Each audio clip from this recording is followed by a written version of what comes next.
and welcome to a very special episode of God-Sized Stories. This is episode 100, and I have a very special, exciting guest. It is actually my most requested guest of all time. Everyone has always told me you should totally have her on.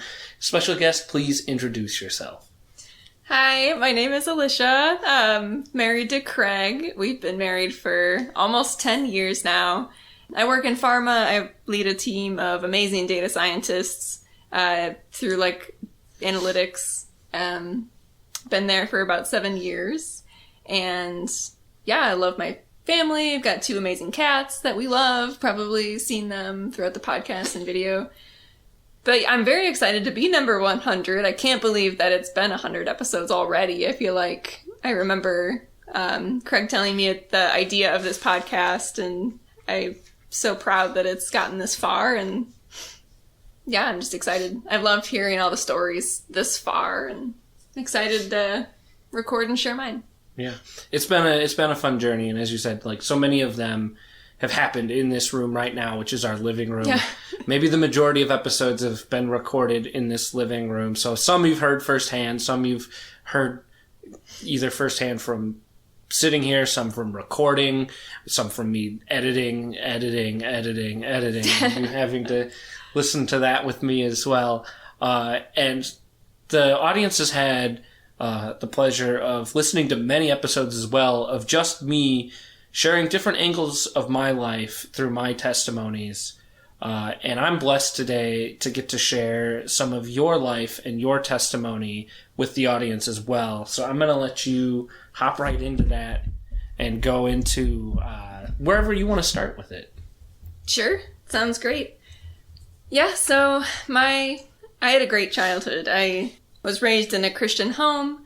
We attended church together as a family, and my dad would do Bible studies at home with us as a family too, and it was overall just a really great, we were a very close-knit family, all of us. I hardly remember fighting. I was very close to my siblings, and we're still close to this day, so it's just been great.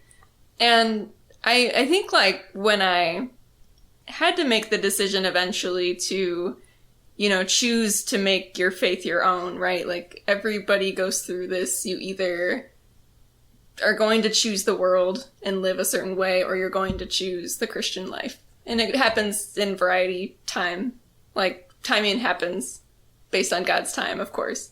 But everyone's going to make this choice at some point. And for me, it was in college. I went to college freshman year. It was I actually feel like Craig might have told the story, but a little bit. But from my side of it, maybe not. It was freshman year, and it was Craig and I went to college together for my freshman year. It was the time when you explore what are the clubs that are out there, the organizations. Some of the churches were there, and some of the frats were there. There was a couple pulling a candy wagon around, and they were so nice. It was a really scary week, because you just left your family and you're here for the first time alone. And it was these 2 people who were, all they did was compliment us in some way. And I was just drawn to their kindness and love. So, they were with a ministry. They invited us, and we attended the kickoff for the church. We eventually got closer to this couple. I got coffee with the woman's leader there. And she asked me a question. She just straight asked me, and it was great because it was just black and white. She asked me, what % would you say you're going to go to heaven? And why I love that question is because I'm very logical. I'm very analytical. My brain thinks very if this, then this. And masters and stats. Yes. So that question is very logical. You give a number %. I said 80%. I was pretty good. I've had a good life. I'm a good person. But she had explained to me that when you put your faith in Jesus, it's 100%. He loves you. He's chosen you, and you will go to heaven if you have chosen him. And I guess that was the moment I realized, I guess I never fully understood the gospel.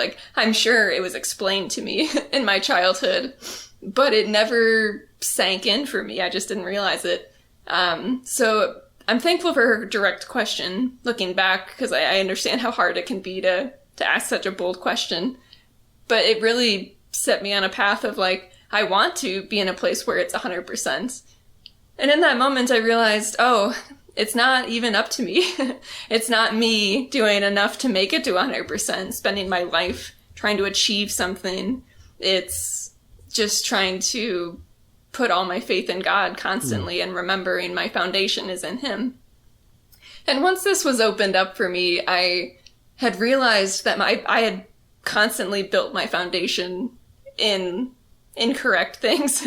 I am very performance-based. I want to be good at everything I do. I want to get straight A's. I want to, do the best work I can do.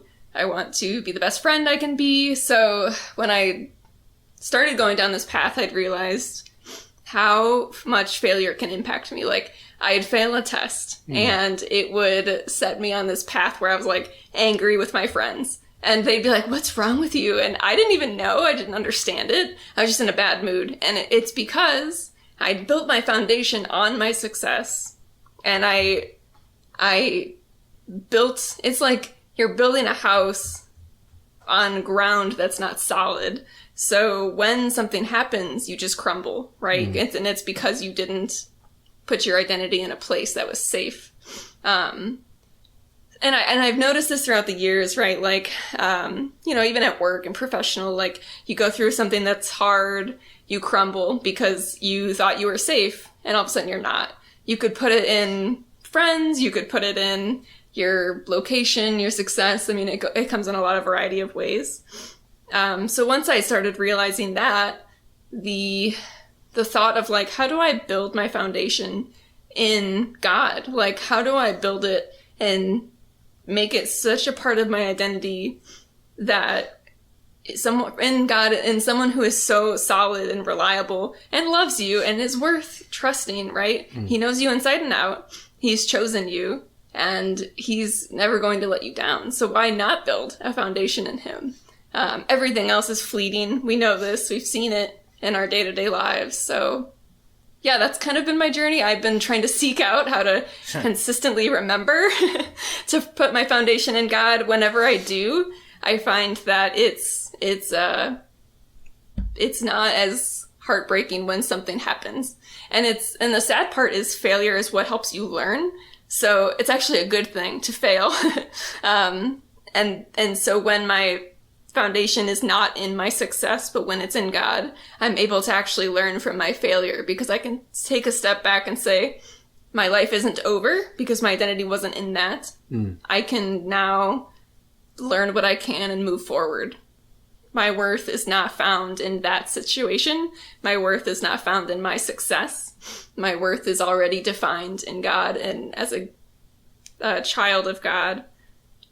So that's a lesson I have to constantly remind myself. I literally picture myself in, like, a desert where it's all quicksand and I'm standing on a rock and is the rock solid or is it sinking? That's what I literally have to picture because I'm partially, like, visual, I guess, but I have to think about it and say, is the rock that I'm standing on right now solid or is it sinking? And if it's sinking, then I need to think about what is that rock reflecting in my life right now.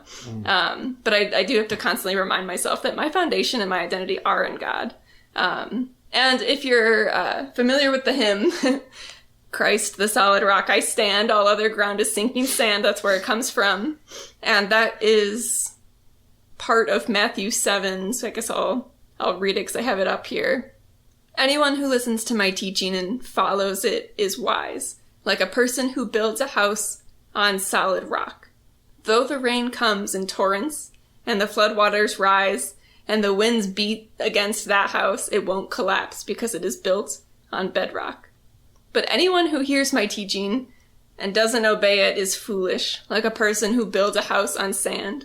When the rains and floods come and the winds beat against that house, it will collapse with a mighty crash. So that's literally what I think about all the time. Is the house that I'm building on bedrock? Is it solid? Or is it going to, the day it rains, be washed away?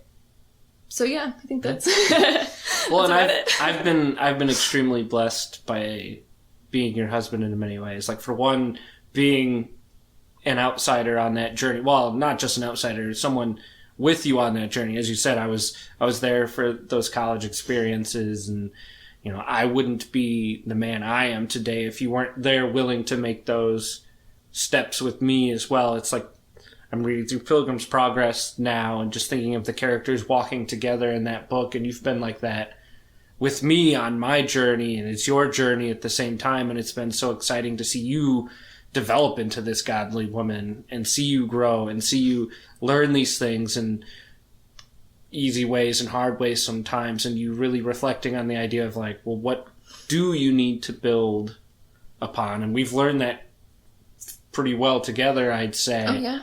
Mm-hmm. Even from before that moment of finding the Emmaus Center outreach, as it was called at the time. And it's just been such a wonderful journey in all of that. And seeing you now is like this godly woman that's super connected in both serving and in small groups and stuff like that. And to see you grow, because that's, you know, you have the foundation of God, and then you're building this house with things like that through serving and through fellowship and things like that. And it just brings me so much joy to be your husband and to see you grow, and it makes me want to be a better husband and do more to love you more and to represent God more in that marriage type situation. And it just makes me excited because, as you said, like, we're getting close to 10 years and it's like I feel like we just started. So it's like, what's another 10 years going to look like, or another 20 years going to look like?